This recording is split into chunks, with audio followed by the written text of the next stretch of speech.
What challenges does Kentucky's running game present for you guys? Right off the bat, it's one of the best rushing attacks in the country. We thought Ray Davis was one of the better running backs in the conference last year when he was at Vanderbilt, and he's continued that, over here at Kentucky. They have a big physical offensive line, great blocking, athletic tight ends. They present a real challenge for us, but by every measure that you can imagine, that they run the ball at a high clip, and they do it very, very well. It was a kind of a perfect marriage with Ray Davis with their rushing attack. So it's a big challenge for us. We have to do a great job of, being in our gaps and getting off of blocks and tackling at a high level. What was the expectation for Elijah Herring coming into this season, and how has he risen or exceeded that so far? With the season still going on, I think there's still room for improvement.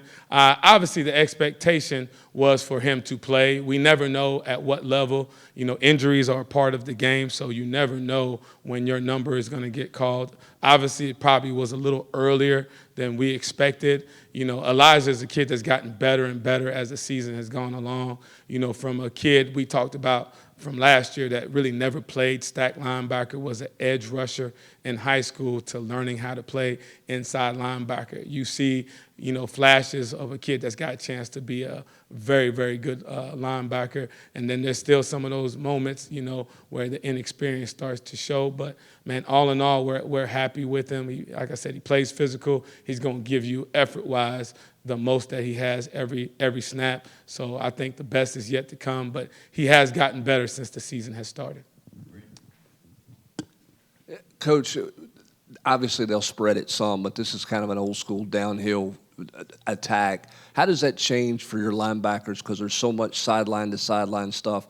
How does this plan and change? How's the mentality have to change for linebackers when they're just kind of coming straight downhill? Even with the spread, I liken it to our offense. They spread you out, but you still have to meet and defeat blocks. They're still going to have offensive linemen and fullbacks or tight end sniffer, that guys that are going to be blocking you. So you still have to meet and defeat blocks to be successful, and you have to tackle well. They do, they do it a little bit of a different style, because they're a little bit more condensed and they're a little bit more downhill. But at the end of the day, we're going to have to recognize formations. We're going to have to tackle well. But the most important thing is we're going to have to get off blocks. Coach, your two freshmen, Jeremiah and Arion, how would you rate their development through the season? And did you anticipate that both those guys would be legitimate guys in your rotation? Kind of like the Elijah Herring question. When the guys are here and they actually show that they can play, where they can get on the travel squad, I think the expectation is to get them ready to play, no matter how young they are. I've been, knock on wood, I've been one of my years where we lost 3 of our top 5 linebackers in the first game of the season, and for multiple weeks. So you have to have those guys ready to play. If we bring them here, and I say that if we recruited them here, we think they could play at a high level. Obviously, the speed of the game, their level of maturity, and how they pick up the defense is always going to be a question. But those 2 guys have come here, eyes wide open, with open, book to learn as much as they can. And we've been thrilled with their development. And obviously, you're playing high-level SEC football. It's not going to be perfect, but once again, we can't fault the effort and their, ability to make plays. So, like I said, I think their best football obviously is ahead of them, but I think they're ready to play if they're called upon, and we've put them in games in some critical situations in these last couple weeks, and they've done a good job.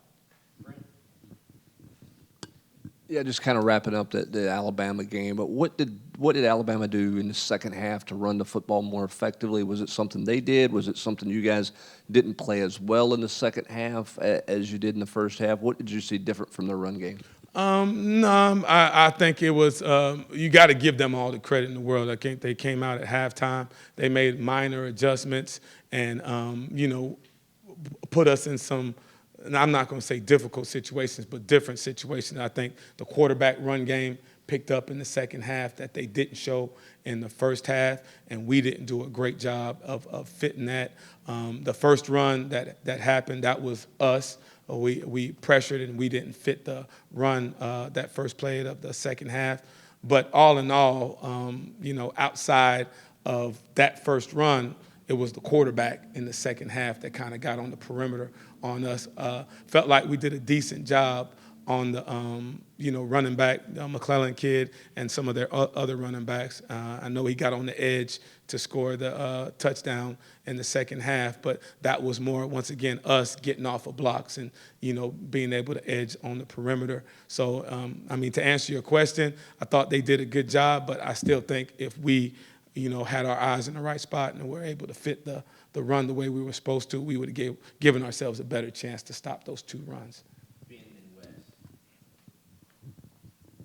Rodney talked after the Florida game about the guys up front, not just the defense in general, not being locked in the first half the way they were in the second half, and then some players have kind of talked about the same thing, not being as locked in the second half as they were in the first half. How disappointing was it to see that issue pop back up, and what needs to change going forward to make sure that doesn't happen again? I thought we had a good halftime.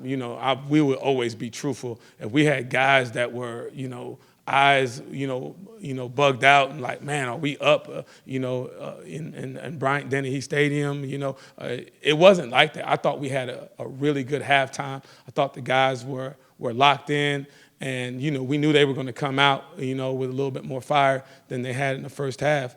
I really feel from being on the sideline, that wasn't the case. Maybe some guys were reaching, maybe not playing outside the framework of the defense, and that's something we have to correct. I thought even after the first touchdown, we were able to regroup and do a better job. We let the quarterback get out on the perimeter on us a couple times, but all in all, I thought the focus was better than it had been on the road the last couple of times. We just have to be able to finish. There was a couple passes that were thrown that we felt like we had a chance to go really affect in the second half that, could turn the game around.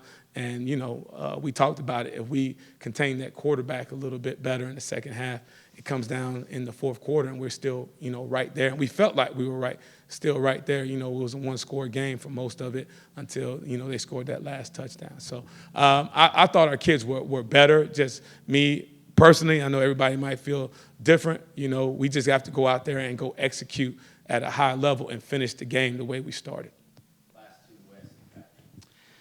Right. Is it when you're playing defense on the road? I know sometimes people say it can be easier to communicate at times for the defense than it would be when you're playing at home. But when things have slipped in those games, and Florida for a bit, at Bama for a bit, they kind of snowballed. How does that is that tougher about being on the road, about getting kind of some stops there and stopping that momentum?